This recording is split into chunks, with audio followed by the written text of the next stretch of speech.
Jack Wallace, Paralympic sled hockey.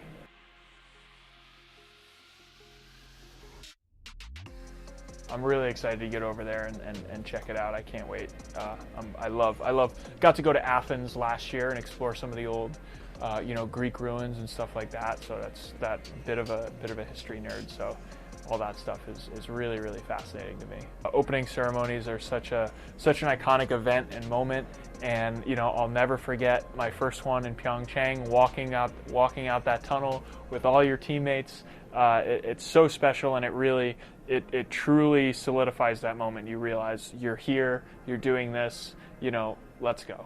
And there's so much history and heritage with the Olympics and the Paralympics, and I think it's just a testament to the event being able to expand and the creativity to get into some of these venues where it's not just a brand new stadium that they built just for the games, right? To be able to go into the culture of the country that's hosting the games and really experience part of their history and a part of their culture. I mean, there's so many athletes in the different villages. The logistics on that would probably be a nightmare, but I mean, it would be amazing if we got to experience some of those events at the same time, because the few times we have done events together, with like the White House visit and stuff like that, where you get the Olympics and the Paralympics to kind of cross over, it's always such a cool experience. There's a whole nother level of training and not just the physical aspect, but you have to learn and experiment with stuff and how to train properly, right? Because if most people, if they want to get a little extra cardio, you can just go for a jog, right? You can just go do that. I don't have that available to me,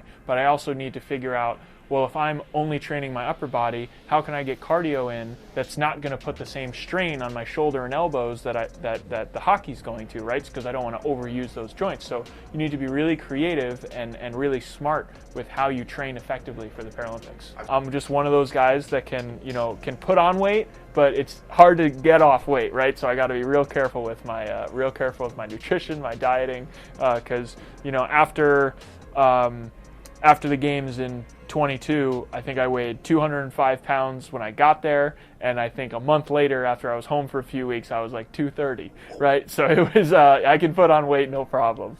I mean, if you're a hockey fan, you're going to love to watch sled hockey because it's fast, it's intense, it's physical, and honestly, I think in some ways it can be even more entertaining than stand-up hockey, because in stand-up hockey, a lot of the game is dump and chase, right? Over and over and over again. Guys are just flinging the puck around at 90 miles an hour, and you don't really know what's going on, right? In sled hockey, it's a little bit slower. We're still skating at almost 20 miles an hour, right? It's not that much slower, but we are using our arms and not our legs, so you got to give us a break there.